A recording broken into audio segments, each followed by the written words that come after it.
Well, what do you know? Looks like we've been conned yet again. Turns out they had a peace deal between Ukraine and Russia all but finalised back in early April. Then it mysteriously got scuppered. And now we have to face the misery of a cost of living crisis that could drag on for years and years. Foreign Affairs, a pro-Western, pro-Ukraine news outlet, reports, according to multiple former senior US officials, in April 2022, Russian and Ukrainian negotiators appear to have tentatively agreed on the outlines of a negotiated interim settlement. Russia would withdraw to its position on February 23rd when it controlled part of the Donbass region and all of Crimea, and in exchange, Ukraine would promise not to seek NATO membership and instead receive security guarantees from a number of countries. So why did the peace talks break down? Because, according to a report by Ukrainska Pravda, which again is a pro-Western newspaper in Ukraine, Prime Minister Boris Johnson paid a surprise visit to President Zelensky and told him straight up, even if Ukraine is ready to sign some agreements on guarantees with Putin, they are not. He went there to sabotage the peace deal. US Secretary of State Antony Blinken was also cold on the idea of a peace deal because they thought early reports of Ukrainian victories on the battlefield, which we now know were somewhat fancifully exaggerated by the media, meant the war could be prolonged. 3 days after Boris Johnson's surprise visit, the Istanbul peace deal was dead. Quite convenient for Boris, the continuation of conflict providing a useful distraction from his Partygate scandal, but this war could have been over within weeks of it beginning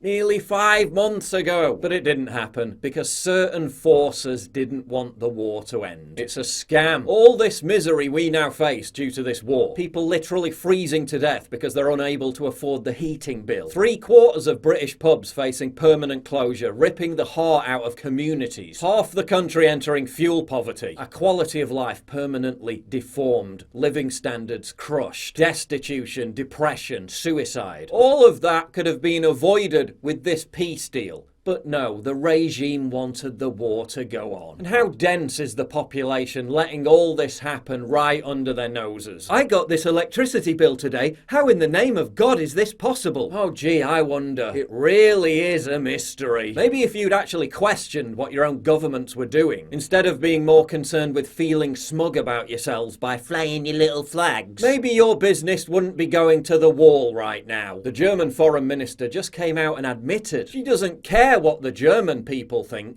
You know, the very people she's supposed to represent. She's going to support the current thing, whatever happens. But if I give the promise to people in Ukraine, we stand with you as long as you need us, then I want to deliver. No matter what my German voters think, but I want to deliver to the people of Ukraine. Yeah, grannies freezing to death is apparently a price worth paying to maintain the liberal world order. No matter what my German voters think. The social fabric of society being ripped apart at the seams is apparently a minor piece of collateral damage to prolong a war 1,000 miles away. No matter what my German voters think. Let's take a brief pause there so I can tell you about the sponsor of this video. It's no exaggeration to say that things are getting scary out there. The Biden administration has already printed more money in the past 2 years than the previous 100 years combined. The national debt just hit a record $30 trillion. And inflation is the highest we've seen since 1982. If you have retirement savings, your money could be at serious risk. They're basically burning your cash, torching your family's financial future. Are you going to let them destroy everything you've worked for? Or are you just going to sit back and become a victim of the deliberate decimation of your living standards? Are you just going to submit and eat the bugs? Don't do that. Or are you going to take positive action by safeguarding your economic security? Talk to my friends at Goldco to see how you can protect your retirement with gold and silver before it's too late. Go to paullikesgold.com and they'll give you $10,000 or more in free silver when you open a qualifying account. That's paullikesgold.com. You've seen how much I get demonetized. The best way of supporting me is by supporting my sponsor. So click the link in the description for paullikesgold.com. Now back to the video. And where is all this money of ours they're sending over there even going? Much of it down a giant gaping black hole. Boris Johnson sent nearly £2.5 billion of taxpayer money. Joe Biden has sent over $10 billion of US taxpayer money. For what? CBS News reported that 70% of the money is completely wasted. Do we have any sense as to where they're going? We don't know. There is really no information as to where they're going at all. You know, all this stuff goes to the border, and then kind of like something happens, it kind of like 30% maybe reaches its final destination. 30%? Then censored their own report, of course. Only 30% of it reaches its final destination. It's a scam. The whole narrative that we need to endure crippling energy bills because Putin bad is also a scam. We're buying Russian gas anyway, only by means of China at exorbitant prices. Despite lower domestic demands due to its constant lockdowns, China has bought over 2.35 million tons of liquefied natural gas this year so far, much of it from Russia. And who's the sucker buying all that excess natural gas being sold by China at vastly inflated prices?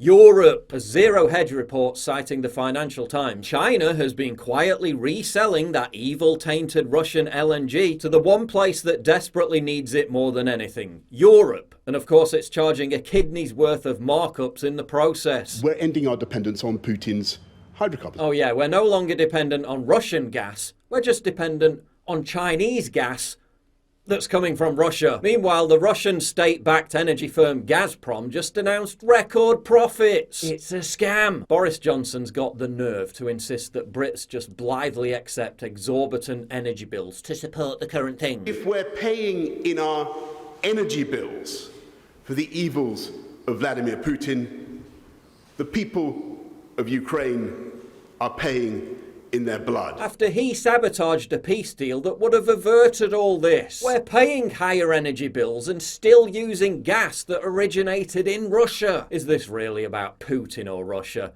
Or is it about the long-term agenda to lower our standards of living? To fool us into accepting the Great Reset without a whimper of dissent? Why do you think people in the UK and Germany who are planning to protest against obscene energy costs are already being demonised as domestic extremists way in advance of any demonstrations even taking place? It's all a setup. It's all a scam.